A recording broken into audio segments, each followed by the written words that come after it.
જયા પાર્વતી વ્રતનો આજથી પ્રારંભ થતા 5 દિવસ મોડું જમી કુંવારી બહેનોએ વ્રતની શરૂઆત કરી। તવરા ચિંતનાથ મહાદેવ મંદિરે આજે વહેલી સવારથી જ ભગવાન શિવની આરાધના પૂજન અર્ચન માટે કુંવારિકાઓની સવારથી જ ભીડ જોવા મળી હતી। અષાઢ સુદ 13 ને શુક્રવાર આજથી જયા પાર્વતી વ્રતનો પ્રારંભ થયો છે। આ વ્રત કુંવારી બહેનો સારા પતિની પ્રાપ્તિ માટે કરે છે।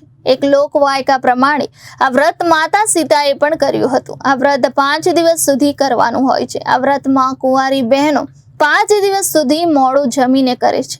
આખો દિવસ મોડું જમવાનું હોય છે અને નિયમ પ્રમાણે એક જ ટાઈમ જમવાનું હોય છે। આ વ્રતમાં કુંવારી બહેનોએ શંકર પાર્વતીનું પૂજન કરવાનું હોય છે અને સાથે વાવેલા જવારાનું પણ પૂજન કરવાનું હોય છે।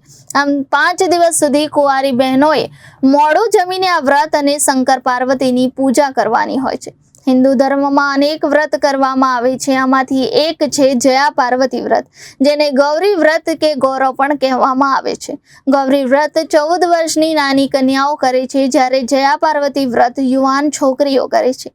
આ વ્રત દર વર્ષે અષાઢ સુદ 13 થી 5 દિવસ સુધી કરવાનું હોય છે।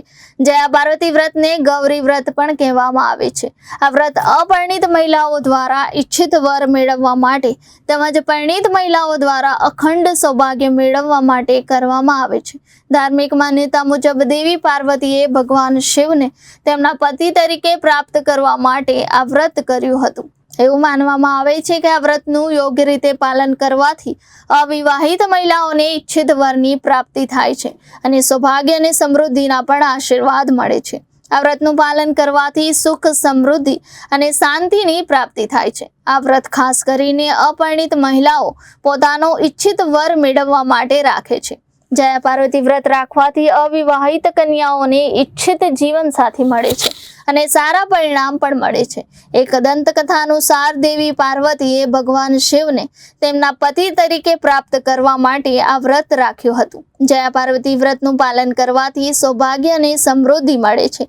ધાર્મિક માન્યતા છે કે આ દિવસે દેવી પાર્વતીની પૂજા કરવાથી પારિવારિક જીવનમાં ખુશીઓ આવે છે અને સંતાન સુખ પ્રાપ્ત થાય છે। પરિણીત મહિલાઓ અખંડ સૌભાગ્ય પ્રાપ્ત કરવા માટે આ વ્રત કરે છે। જયા પાર્વતી વ્રત દરમિયાન મીઠું વર્જિત છે। એવું કહેવાય છે કે જે આ વ્રત પૂર્ણ કરે છે, ભક્તિ સાથે કરે છે, તેના દાંપત્ય જીવનમાં ખુશીઓ વાસ કરે છે। જો કે આ વ્રતને લગતા ઘણા મુશ્કેલ નિયમોનો પણ ઉલ્લેખ કરવામાં આવ્યો છે, જેમાંથી એક મીઠા પર પ્રતિબંધ છે। જયા પાર્વતી વ્રત દરમિયાન મીઠાનો ઉપયોગ પ્રતિબંધિત માનવામાં આવે છે। એક દંતકથા મુજબ એકવાર માતા પાર્વતીએ તમામ દેવી દેવતાઓને કૈલાસ પર્વત પર ભોજન માટે આમંત્રણ આપ્યું હતું।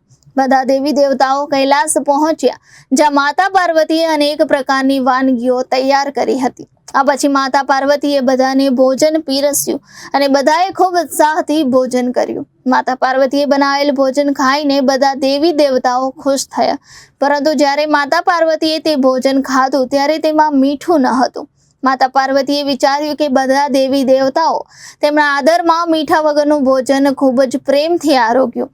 આ પછી માતા પાર્વતીએ તમામ દેવી દેવતાઓને કહ્યું કે મીઠા વગરના ભોજનને ઉપવાસના ભોજન સમાન માનવામાં આવે છે, તેથી તમામ દેવી દેવતાઓએ વ્રત કર્યું છે। ત્યારથી દર વર્ષે અષાઢ સુદ 13ના દિવસને જયા પાર્વતી વ્રત તરીકે મનાવવામાં આવે છે, જેમાં મીઠાના સેવન પર વર્જિત રહેશે। ગૌરી વ્રત પહેલા અષાઢ સુદ 5મે કન્યાઓ 7 પ્રકારના ધાન, જેમાં ઘઉં, જવ, તલ, મગ, તુવેર, ચોળા તેમજ અક્ષત લઈ છાબડામાં માટી અને ખાતર નાખી જવારા ઉગાડવામાં આવે છે। ત્યારબાદ વ્રતનો પ્રારંભ થતા અષાઢી 11થી ભગવાન શંકરને યાદ કરી એ જવારામાં રૂ, કંકુ, ચોખા અને પૂજાપા સાથે પૂજા અર્ચના કરવામાં આવે છે। કન્યાઓ ધાન્યનું અને ખેતીનું મહત્વ સમજે તે દ્રષ્ટિએ પણ જવારાની પૂજા કરવામાં આવે છે। આ સાથે વ્રતના સમયગાળા દરમિયાન બાળાઓ ઉપવાસ કરે છે અને પૂનમના છેલ્લા દિવસે જાગરણ કરી વ્રત ઉજવનાર ગોળણી જમાડી વ્રતની ઉજવણી કરે છે। Reporter Viral Gohil, Janadesh news, Bharuch.